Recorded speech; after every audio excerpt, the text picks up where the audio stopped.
Good morning students. हम पढ़ेंगे part 3 Jabir Hussain द्वारा लिखित संस्मरण सांवले सपनों की याद। जाबिर हुसैन का जन्म 1945 में बिहार में हुआ था। वे अंग्रेजी साहित्य के प्राध्यापक रहे हैं। बाद में इनका रुझान राजनीति की तरफ हो गया था, इसलिए 1995 में बिहार विधान परिषद के सभापति रहे। इनका हिंदी, उर्दू तथा अंग्रेजी तीनों भाषाओं पर समान अधिकार रहा है। इनकी लेखनी से राजनीतिक और सामाजिक जीवन के अनूठे रूप निखर कर आए हैं। इनके लेखन की चर्चित विधा डायरी लेखन है, जिसमें इन्होंने नए नए प्रयोग किए हैं।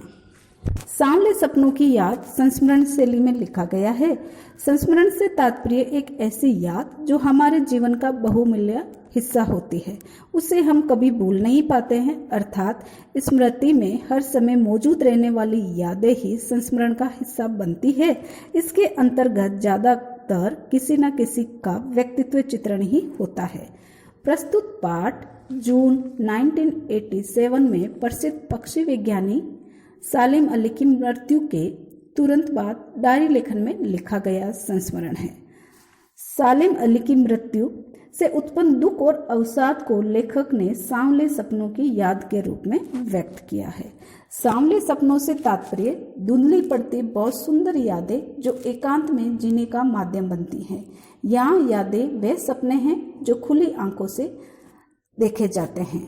लेखक ने यहाँ एक ऐसे दर्द को साझा किया है जो किसी अपने के अचानक हमारे बीच से चले जाने के उपरांत होता है। वह दर्द ऐसा होता है जिसे शब्दों की परिधि में बांधा नहीं जा सकता है, बल्कि महसूस किया जाता है।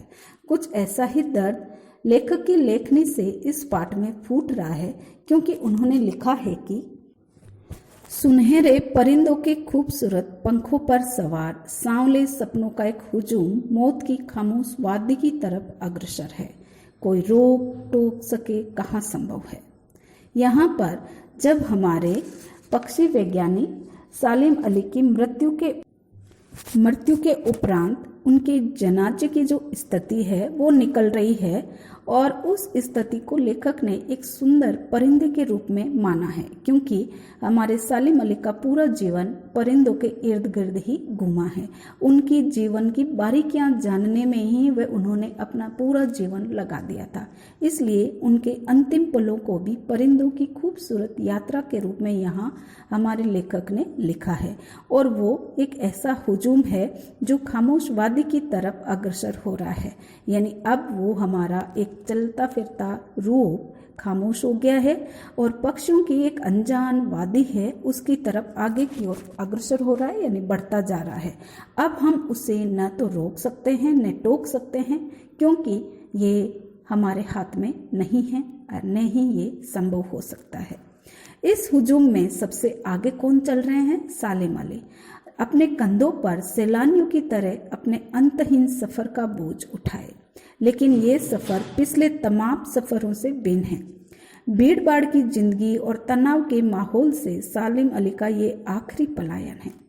अर्थात यहाँ समझाना क्या चाह रहे हैं लेखक कि उनका जो जनाजा निकल रहा है उसमें जो भीड़ है उनको घेरे हुए चल रहे हैं, और आगे कौन चल रहा है? सालिम अली चल रहे हैं दूसरों के कंधों पर सवार होकर एक ऐसे अंतहीन सफर का बोझ उठाए।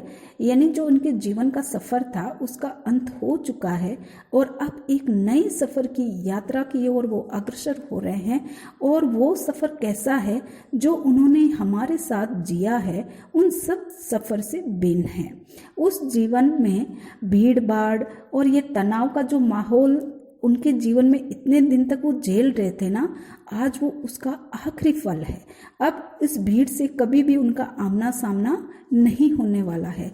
इसलिए इस भीड़ भाड़ भरी जिंदगी से आखिरी पलायन कर रहा है वो शख्स जो कभी परिंदों की जिंदगियों को जानने के लिए हर समय अपने गले में एक दूरबीन लगाए हुए घूमता हुआ नजर आता था, और वो हर पक्षी झुंड में कहीं ना कहीं उनके बीच में अपनी उपस्थिति दर्ज ही करा लेता था। अब तो वह उस पक्षी वन पक्षी की तरह प्रकृति में विलीन हो रहे हैं। अर्थात आज हमारे सालिम अली उस पक्षी जो प्रकृति की गोद में रहता है उसका कोई अस्तित्व नहीं रह जाता है ना, वैसे ही वह भी उस परमात्मा की जो प्रकृति दूर तक फैली हुई है उसी में विलीन होने जा रहे हैं।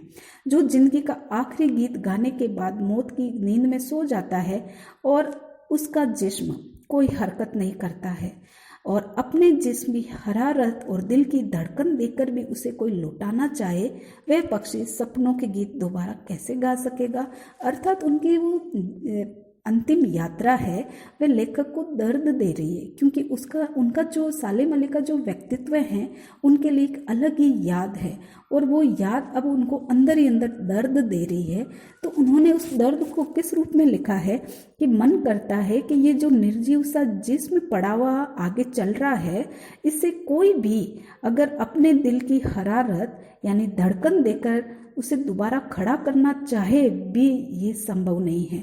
और खड़ा करके उसे सपनों के बारे में दोबारा पूछा जाए या वो उसकी कैसे स्थिति रह गई है या क्या गाना चाहता है, कोई उससे कुछ कहे, लेकिन अब वो न तो उठेगा और न ही उसका जिस्म हरारत करेगा।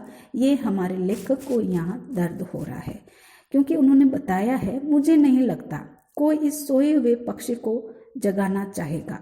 वर्षों पूर्व खुद सालिम अली ने कहा कि लोग पक्षियों को आदमियों की नज़र से देखना चाहते हैं। ये उनकी भूल है, क्योंकि इन्होंने सालिम अली ने क्या बताया है कि लोग पक्षियों को भी कैसे देखते हैं, आदमी के रूप में। और आदमी के रूप में क्यों देखते हैं, क्योंकि हमारी आदत क्या होती है कि हम उसी चीज़ को देखते हैं जिसमें हमारा फ़ायदा होता है और हम फायदे वाली चीज़ें ही उस रूप में, चाहे वो निरीह ही प्राणी क्यों ना हो, वह अगर हमारे काम में आ रहे हैं तो उनको हम गहराई से देखकर खरीदना या बेचना चाहेंगे। और अगर कोई निरीह प्राणी है जिनके लिए हमें कुछ स्वार्थहीन होकर करना है तो उस काम से हम हर समय मुंह मोड़ लेते हैं। यही बात यहाँ सालिम अली कह रहे हैं कि लोग पक्षियों को हर समय किस नज़र से देखते हैं, आदमी की नज़र से। और आदमी की नज़र होती कैसी है, स्वार्थी। ये उनकी भूल है। ठीक उसी तरह जैसे जंगलों, पहाड़ों, झरनों, आबशारों को वो प्रकृति की नज़र से नहीं देखते हैं, क्योंकि आदमी धीरे धीरे वैज्ञानिक मानव बनता जा रहा है, वो भावना शून्य होता जा रहा है। तभी तो ये प्रकृति का, परमात्मा का सुंदर जाल बिछाया हुआ है। और इसको अगर हम गहराई से देखें तो हम अपने जीवन का जो जीने का नज़रिया है उसको बदल सकते हैं, क्योंकि ये जो घने फैले हुए जंगल है ये कितने लोगों को जीवन देते हैं, कितने निरीह प्राणियों का जीवन इनसे चल रहा है, और मानव उसी जंगल को धीरे धीरे काटने पर लगा हुआ है। ये दो सीना तान कर खड़े रहने वाले पहाड़ हैं, ये हमें कितनी प्राकृतिक आपदाओं से बचाते हैं, हमारे कितने बड़े सुरक्षा रक्षक है। लेकिन हमें जब हमारी आंतरिक स्वार्थ की स्थिति पड़ती है तो वही आदमी इन पहाड़ों का सीना तोड़कर अपने लिए उपयोग करने से पीछे नहीं हटता है। कल कल बहने वाली नदियां हो, ये धीरे धीरे गिरने वाला सुंदर झरना हो, वो भी आदमी अपने इशारों पर नचाने के लिए उनमें तोड़फोड़ करने से भी आप चूकता नहीं है। इसलिए आदमी प्रकृति को अपनी नज़र से देखता है, प्रकृति की नज़र से नहीं देखता है। आदमी की नज़र से देखने का उत्सुक रहता है। समझ में आया? आदमी की नज़र होती क्या है, खुद के कामों से जुड़ी हुई होनी चाहिए।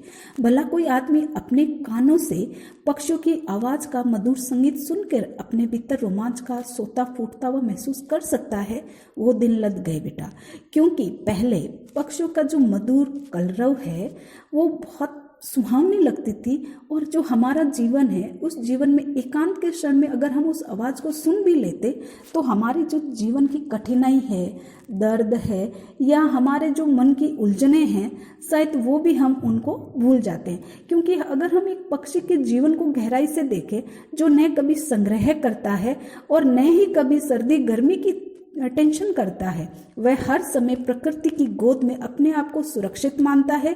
जैसे ही सवेरा होता है अपनी जिंदगी की जद्दोजहद में उड़ चलता है और जैसे ही संध्या का अंधेरा गिरता है वह लौटकर अपने खोमचे की ओर दौड़ा आता है। क्या वह दूसरे दिन की चिंता करके रात भर जागता है हमारे जैसे? नहीं ना, क्योंकि उसे उस परमात्मा ने बनाया है ना, उस पर पूरा विश्वास है और वो ये सोचता है कि ये सृष्टि हमारे लिए बनी है तो हमें इसकी रक्षा करनी है, न कि इसको उजाड़ना है। इसलिए पक्षी जब भगवान की सृष्टि पर पूर्णतः विश्वास करते हुए अपने जीवन को उसी रूप में जी रहा है, लेकिन उन परमात्मा का जो दिल से निकला हुआ सर्वश्रेष्ठ रूप है मानव, वह उस चीज को नहीं मानता है। धीरे धीरे उनकी जिंदगी से वह खिलवाड़ करता जा रहा है। इसलिए यहाँ हम वो सुंदर पक्षियों की आवाज को सुनकर अंदर से खुशी, रोमांच यानी खुशी को महसूस ही नहीं करते हैं और उस खुशी को हम अनुभव ही नहीं करेंगे तो हम इन प्राणी जगत के बारे में कैसे जान सकते हैं? क्योंकि ये एक ऐसा एहसास है, एक उबड़ खाबड़ जमीन के समान हमारा एहसास है और उस एहसास को हमें अपने आसपास भी नहीं फटकने देना चाहता है, क्योंकि हमारी नज़र में वो एक मिथक है, यानी हकीकत नहीं होती है ना, उसे हम मिथक कहते हैं। और ऐसे ही एक मिथक का रूप है हमारे सालिम अली, जो एक आम इंसान की जिंदगी में रहते हुए भी पक्षियों को अपने जीवन का हिस्सा मानते हैं। और वो निरीह पक्षी शायद सालिम अली की हर हरकतों को जानते हैं, हर स्थिति को जानते, हर हाव भाव को पहचानते, जितना हम उनको नहीं जानते हैं।